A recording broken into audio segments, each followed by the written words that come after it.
कि हमारे बंदे मार के, इंडियन आर्मी ऐसी नहीं है मैडम। आप एक बार आदेश दीजिए, ये तांडव करेंगे मौत का लाइन ऑफ कंट्रोल पे। पाकिस्तानी फौज को पता नहीं लगेगा मिसाइल कहां से गई कहां से आई। कल वो 50 और मार देंगे, हम बोलेंगे नहीं, वी आर वेरी मैच्योर।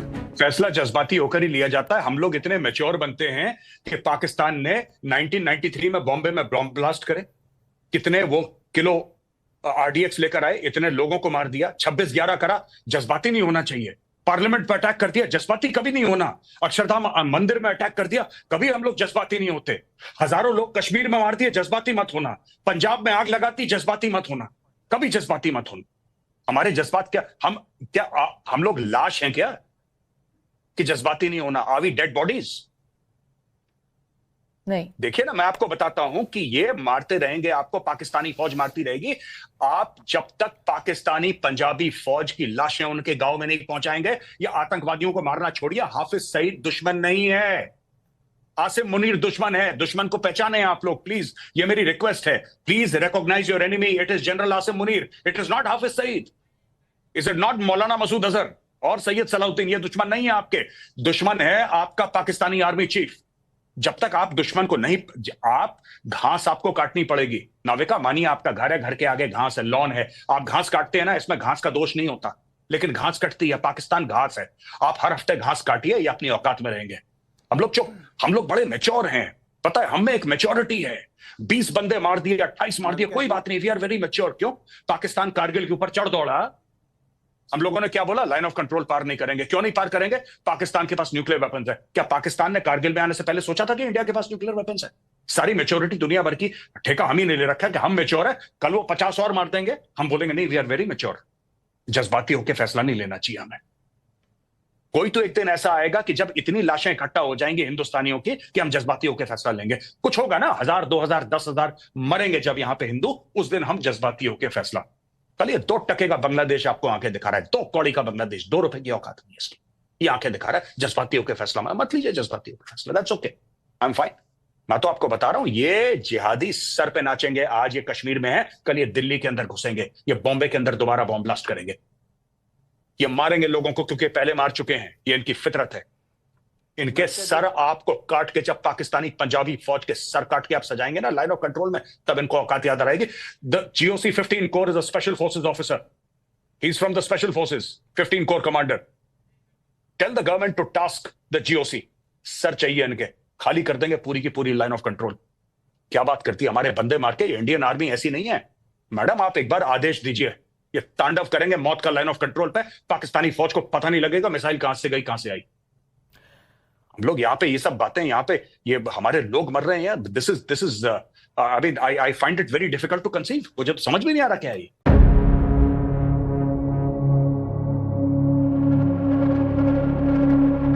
ये तो बहुत बड़ी तस्वीर हो गई। और अगर ये इतना बड़ा चैलेंज है तो इसके लिए कदम कितना बड़ा उठाना होगा सर?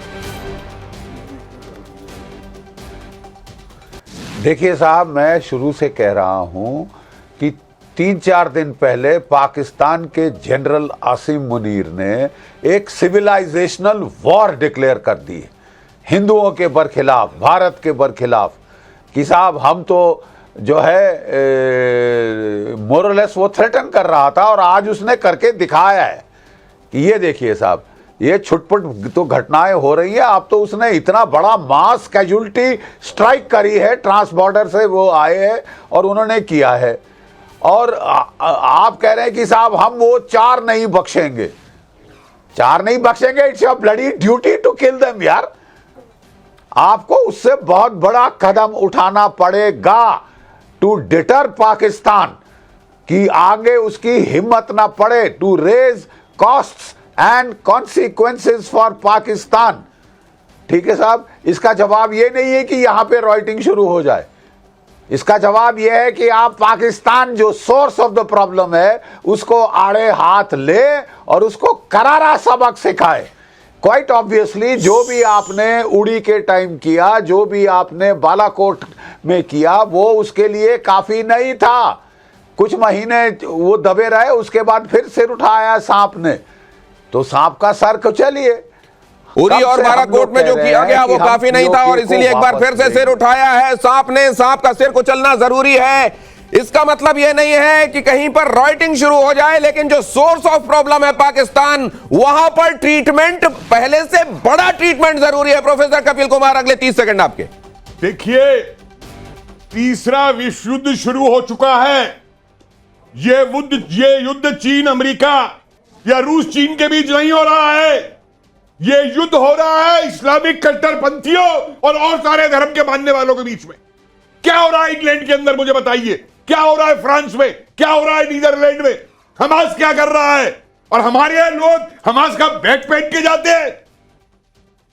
ये तीसरा विश्व शुरू हो चुका है, जैसे बख्शी साहब कह रहे हैं, ये सिविलाइजेशनल वॉर है ये।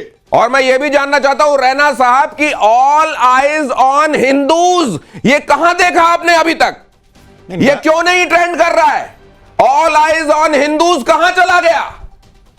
देखिए, पिछले 30 साल में आपने एक पूरी सभ्यता का, कश्मीरी हिंदुओं का जाति सहार देख लिया है। पिछले 1980 से आज तक तकरीबन 150 टेररिस्ट अटैक्स हुए जिसमें पाकिस्तान का हाथ है। 50,000 लोग आप गंवा चुके हैं। उसके बाद भी आप किस चीज़ का इंतज़ार कर रहे हैं, खुदा जाने।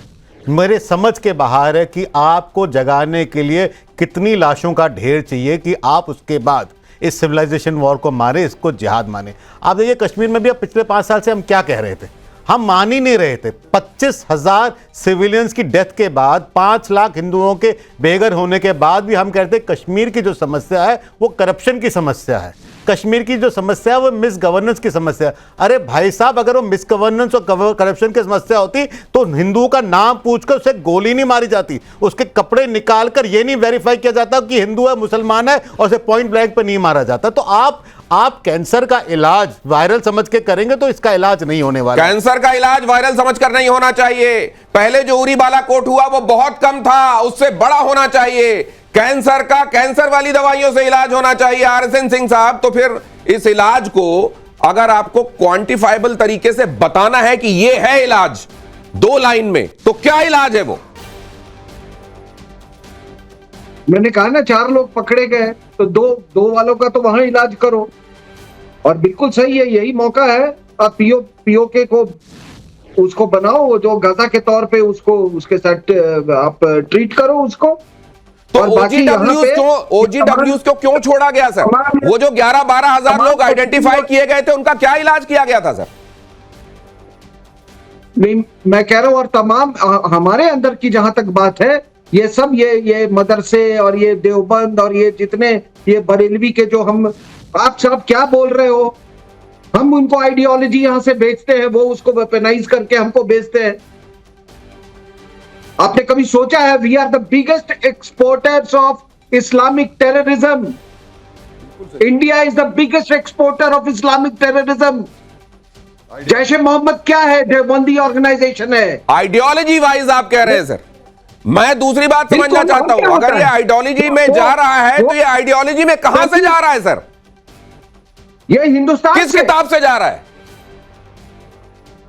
वही आप बोलो ना, किस किताब से जा रहा है? और क्या उस किताब में बांग्लादेश में कोई और किताब है और यहाँ कोई और